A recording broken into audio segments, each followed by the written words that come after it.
السلام علیکم ورحمۃ اللہ وبرکاتہ۔ بسم اللہ، ان الحمد للہ والصلاة والسلام علی رسول اللہ وآلہ وصحبہ ومن والاه۔ اعوذ باللہ من الشیطان الرجیم۔ وما آتاکم الرسول فخذوه وما نهاکم عنه فانتهوا۔ وقال نبینا المصطفى صلوات اللہ وسلامہ علیہ: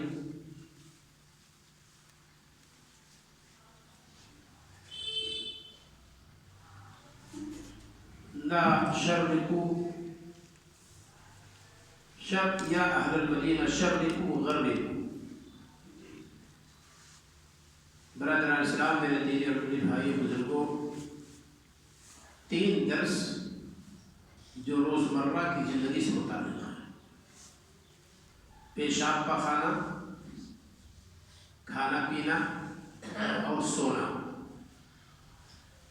ہمارے نبی صلی اللہ علیہ وسلم نے ہمیں اور آپ کو اندھیرے میں نہیں چھوڑا، زندگی کے ہر موڑ پر آپ نے ہمیں اور آپ کو تعلیم دی ہے۔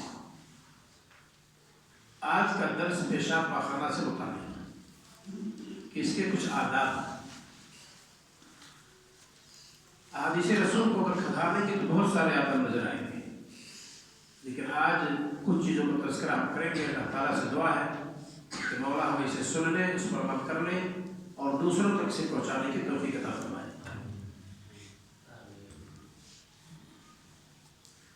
نبی کریم صلی اللہ علیہ وسلم کے تعلق سے سنن ابی داؤد کی سب سے پہلی روایت ہے: اذا ذهب المذهب ابعدا۔ نبی کریم صلی اللہ علیہ وسلم پیشاب پاخانہ کے لیے جب جاتے تو بہت دور جاتے۔ اس کو ادب نمبر 1 کے طور پر آپ یاد کر لیجیے کہ پیشاب پاخانہ کے لیے چھپنا ضروری ہے۔ اگر بیت الخلاء گھر میں بنا ہوا ہے تو اس حدیث کا مطلب یہ ہے کہ دروازہ بند کر دیجیے تاکہ کوئی دیکھے نہ، کسی کی نظر نہ پڑ جائے۔ صحرا میں ہے تو اتنے دور چلے جائیے کہ لوگوں کی نظروں سے اوجھل ہو جائے گی۔ بعض روایات سے پتہ چلتا ہے کہ کبھی کبھی نبی کریم صلی اللہ علیہ وسلم نیزہ لے جاتے اور کپڑا بھی لے کر کے جاتے۔ نیزہ کو نصب کر دیتے، کپڑا اس پر ڈال دیتے، اس کے اوٹ میں بیٹھ کر کے آپ قضاء حاجت کرتے۔ یہ تہذیب جو نبی صلی اللہ علیہ وسلم نے ہمیں دی ہے۔ دیہات میں پھر بھی اس تعلق سے لوگ بہت زیادہ لحاظ کرتے ہیں، دور جائیں گے، چھپ جائیں گے،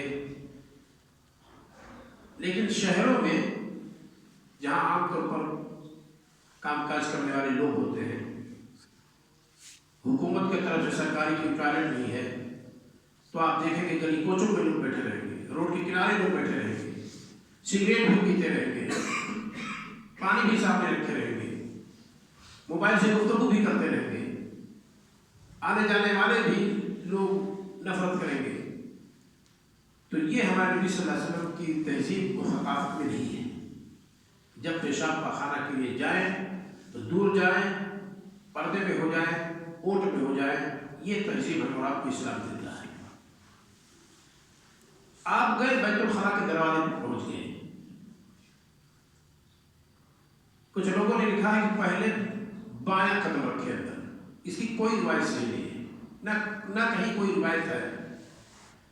مسجد میں جب آتے ہیں تو پہلے دایاں قدم رکھتے ہیں، یہیں سے لیا گیا ہے کہ بیت الخلاء میں اگر جائیں تو پہلے بایاں قدم رکھیں، دایاں نہیں، بس۔ لیکن کوئی دلیل کہ پہلے بایاں قدم رکھیں حدیث میں موجود ہو تو ایسی کوئی روایت نہیں ہے۔ ممکن ہے اس کی وجہ یہ ہو کہ ان دنوں گھروں میں ٹوائلٹ نہیں ہوتا تھا، عام طور پر نہیں بنا ہوتا تھا، جہاں اس کی ضرورت نہیں پڑتی تھی، لیکن پھر بھی مسجد جو کہ اللہ کا گھر ہے، رحمت کا دروازہ ہے، تو یہاں اگر دایاں رکھتے ہیں تو بیت الخلاء کو امام الشیاطین کہا گیا ہے، شیطان کا گھر اس کو کہا گیا ہے۔ تو جب شیطان کا گھر ہے اور یہ رحمان کا گھر ہے تو رحمان کے گھر میں اگر دایاں قدم پہلے ہے تو شیطان کے گھر میں بایاں قدم پہلے جانا چاہیے۔ بس اس بات کو یہیں سے لے لیا گیا ہے۔ اگر آپ بیت الخلاء میں نہیں ہیں، صحرا میں ہیں، تو وہاں کوئی مسئلہ نہیں، جہاں قضاء حاجت آپ کو کرنی ہے آپ وہاں آرام کے ساتھ کھڑے ہو جائیں۔ ہمارے نبی صلی اللہ علیہ وسلم بدن سے کپڑا اٹھاتے تھے قضاء حاجت کے لیے کب؟ جب زمین سے قریب ہو جاتے تھے. آپ ٹوائلٹ میں دروازہ بند کر لیے تھا، پردہ ہو گیا، کھڑے ہی عالم میں بدن سے کپڑا ہٹا لیا تب بھی کوئی حرج نہیں. لیکن اگر صحرا میں کوئی شخص ہے تو نبی کریم صلی اللہ علیہ وسلم کی سنت یہ ہے کہ بدن سے کپڑا اس وقت اٹھائیے جب زمین کے قریب ہو جائے، یعنی بیٹھ جائیے پھر کپڑا اٹھائیے، ورنہ بے پردگی نہیں. آنے جانے والے لوگ دیکھ سکتے ہیں، یا دور سے بھی انسان دیکھ سکتا ہے کہ کوئی آدمی ننگے کھڑا ہوا ہے. یہ تہذیب کے خلاف. دو چیزیں یہاں ہو گئی. نمبر 1، پیشاب پخانہ میں پردہ کیجیے. اور ایک روایت اور ہم پیش کر سکتے ہیں اس تعلق سے. نبی کریم صلی اللہ علیہ وسلم مدینہ میں 2 قبروں سے گزرے، دونوں قبریں نہیں تھیں. آپ نے فرمایا انہما لیعذبان، یہ دونوں قبر والے عذاب دیے جا رہے ہیں. وجہ کیا ہے؟ آپ صلی اللہ علیہ وسلم نے پہلے فرمایا وما یعذبان فی کبیر بل انہما لکبیر، کسی بڑے مسئلے میں عذاب نہیں دیے جا رہے. پھر آپ نے کہا ہاں بڑا ہے، عاقبت کے اعتبار سے، انجام کے اعتبار سے. اما احدہما فکان یمشی بالنمیمہ، ایک چغل خور تھا تو چغل خوری کی سزا اس کو قبرستان میں ہوگی. اور دوسرا کان لا یستتر عن بولی، یعنی اپنے پیشاب پخانہ کے وقت گویا کہ وہ پردہ نہیں کرتا تھا، یا یہ کہ پیشاب کے چھینٹے سے بچنے کے لیے پردہ نہیں کرتا تھا.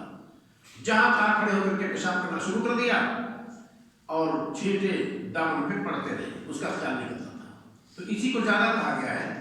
لیکن اگر پردے کی بات بھی سے آپ لیں گے تو بھی کوئی حرج نہیں.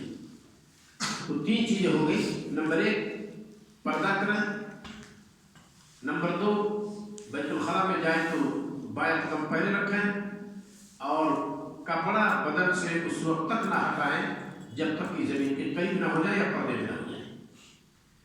چوتھی چیز، بیت الخلاء میں جاتے ہیں تو بایاں قدم رکھتے ہی دعا پڑھ لیجیے اللہم انی اعوذ بک من الخبث والخبائث، اے اللہ میں خبیث جنوں اور خبیثہ جنیوں سے تیری پناہ چاہتا ہوں، یعنی ان کے شر سے تیری پناہ چاہتا ہوں. کیونکہ ماوس شیاطین، شیطان کی آواز گاہ ہے، رہنے کی جگہ ہے، وہاں تکلیف ہو سکتی ہے، وہاں برے وسوسے آ سکتے ہیں، برے خیالات وہاں پیدا ہو سکتے ہیں. اس وجہ سے انسان اللہ تعالیٰ کی پناہ لیتا ہے. کیونکہ اگر یہ دعا پڑھنے سے پہلے انسان بدن سے کپڑا ہٹا دے تو شیطان شرمگاہ میں تھوکے گا، تالی لگائے گا، کھلکھلا کر ہنسے گا. یہ ہمارے ساتھ شیطان مذاق کرتا ہے. تو جب شیطان کا مسئلہ ہو تو کہ میں نے بتایا کہ آپ اس کی پناہ میں آئیے جو شیطان کو دیکھتا ہے، شیطان اس کو نہیں دیکھتا ہے، وہ اللہ تعالیٰ ہے. اور ہم شیطان کو نہیں دیکھتے، شیطان ہمیں دیکھتا ہے. اس سے ہم نہیں لڑ سکتے. لڑ پائیں گے کب؟ جب اس کے مقابل میں اللہ تعالیٰ کو لے آئیں گے اور اللہ تعالیٰ کی پناہ میں آ جائیں گے. تو انسان اعوذ باللہ من الشیطان الرجیم پڑھے. بیت الخلاء ہی میں جب پہنچے تو بایاں قدم آپ نے رکھ کر کے اللہم انی اعوذ بک من الخبث والخبائث پڑھ لیا. صحرا میں گئے تب کب پڑھیں گے، میدان میں گئے تب کب پڑھیں گے، جنگل میں چلیں گے تب کب پڑھیں گے. بدن سے کپڑا اٹھانے سے پہلے پڑھ لیجیے. اور بدن سے کپڑا کب اٹھائیں گے؟ جب زمین کے قریب ہو جائیں گے. تو چوتھی چیز کیا ہے؟ یہ دعا پڑھ لیجیے. 5ویں چیز، نبی کریم صلی اللہ علیہ وسلم نے فرمایا مقام کے اعتبار سے کہاں بیت الخلاء کریں گے؟ اتقوا اللعانین، 2 ملامت کا سبب بننے والی چیزوں سے بچو. صحابہ نے کہا کہ ومن لعانان یا رسول اللہ، وہ 2 لعنت کی جگہیں کیا ہیں؟ آپ صلی اللہ علیہ وسلم نے فرمایا الذی یتخلی فی طریق الناس، جو لوگوں کے راستے میں قضاء حاجت کر دیتا ہے، وہ ملامت کا سبب ہے. او فی ظل، یا لوگوں کے سائے میں جہاں لوگ بیٹھ کر کے گرمی میں سایہ لیتے ہو، درخت کے نیچے آدمی جا کر کے پیشاب پخانہ کرتے ہیں. اس حدیث سے پتہ چلتا ہے کہ راستے میں آپ پیشاب پخانہ نہیں کریں گے. اگر آپ نے پیخانہ کر دیا، جو بھی گزرے گا اللہ کی لعنت ہو، کس نے ایسا کر دیا. جب تک وہ گندگی پڑی رہے گی، جب تک لوگ گزریں گے ان کو تکلیف ہوگی، تب تک لعنت یہ کام کرنے والے پر برستی رہے گی. یہ معمولی مسئلہ نہیں ہے کہ اندھیرا ہے، لائٹ نہیں ہے، لاؤ کسی کے گھر کے دروازے پر